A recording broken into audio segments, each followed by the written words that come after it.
Air force को 3 modern आई star spy aircraft मिलेंगे। इनसे दुश्मन के ठिकानों की सटीक जानकारी मिलेगी। ये तकनीक अमेरिका, ब्रिटेन और इजराइल के पास। एयरफोर्स IAF को जल्द ही 3 modern I star intelligence, surveillance, target acquisition and reconnaissance spy aircraft मिलने जा रहे हैं। प्रोजेक्ट की लागत 10,000 करोड़ रुपए की है। इसका प्रस्ताव रक्षा मंत्रालय जून के चौथे हफ्ते में होने वाली हाई लेवल मीटिंग में मंजूरी के लिए रखेगा। एयरक्राफ्ट मिलने के बाद भारत, अमेरिका, ब्रिटेन और इजराइल जैसे चुनिंदा देशों में शामिल हो जाएगा जिनके पास ये टेक्नोलॉजी है। आई स्टार स्पाई एयरक्राफ्ट की मदद से वायुसेना को दुश्मन के जमीनी ठिकानों जैसे रडार स्टेशनों, एयर डिफेंस सिस्टम और मोबाइल टारगेट्स की सटीक जानकारी मिलेगी। ये तीनों एयरक्राफ्ट विदेशी कंपनियों जैसे बोइंग और बॉम्बार्डियर से खुले टेंडर के माध्यम से खरीदे जाएंगे, लेकिन इनके अंदर लगने वाले सभी सिस्टम पूरी तरह स्वदेशी होंगे। मॉडर्न आई स्टार स्पाई एयरक्राफ्ट के अंदर DRDO के centre for airborne system CABS की ओर से विकसित स्वदेशी सिस्टम लगाए जाएंगे। ये पहले परीक्षण में सफल हो चुके हैं। आई स्टार विमान ऊंचाई से खुफिया जानकारी जुटाने, निगरानी करने, लक्ष्य पहचानने और उन पर हमले के लिए इस्तेमाल किए जाएंगे। ये दिन और रात में किसी भी मौसम में काम करने में सक्षम होंगे। इनके जरिए दुश्मन की गतिविधियों पर दूर से नजर रखी जा सकेगी। आई स्टार सिस्टम हवाई और जमीनी दोनों हिस्सों में काम करेगा और भारतीय सेना की सुरक्षा क्षमताओं को कई गुना बढ़ाएगा। इससे देश को समय पर खतरों की पहचान करने और उन पर जवाबी कार्रवाई करने में बड़ी मदद मिलेगी। इससे पहले 27 मई को भारत में बनने वाले 5वीं पीढ़ी के लड़ाकू विमान यानी advanced medium combat aircraft AMCA के प्रोडक्शन मॉडल को मंजूरी मिली थी। रक्षा मंत्रालय ने बताया कि एयरक्राफ्ट को बनाने के लिए सरकारी के साथ निजी कंपनियों को भी बोली लगाने का मौका दिया जाएगा। एरोनॉटिकल डेवलपमेंट एजेंसी ADA जल्द ही इसके लिए एक्सप्रेशंस ऑफ इंटरेस्ट EOL जारी करेगा। एरोनॉटिकल डेवलपमेंट एजेंसी ADA जल्द ही इसके लिए एक्सप्रेशन ऑफ इंटरेस्ट EOL जारी करेगा। एयरक्राफ्ट बनाने में निजी कंपनियों को मौका देने की घोषणा से डिफेंस और इससे जुड़े सेक्टर्स की कंपनियों की शेयर्स में करीब 6% की बढ़ोतरी हुई। निफ्टी इंडिया डिफेंस इंडेक्स भी 52 सप्ताह के नए हाई 8,674.5 पर पहुंच गया। अप्रैल 2024 में सुरक्षा पर कैबिनेट समिति CCS ने 5वीं पीढ़ी के स्वदेशी फाइटर जेट के डिजाइन और विकास के लिए 15,000 करोड़ रुपए के प्रोजेक्ट को मंजूरी दी थी। ये fighter jet advanced medium combat aircraft है। ADA इस प्रोग्राम के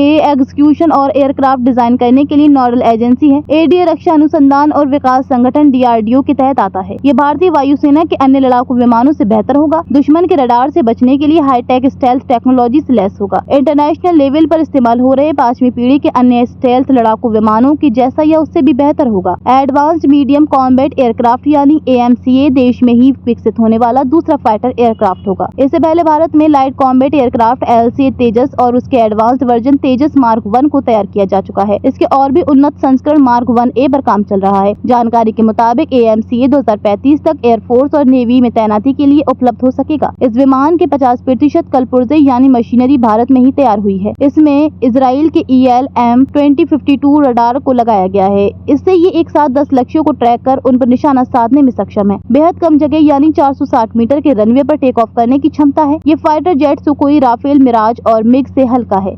इसका वजन 6,500 किलो है।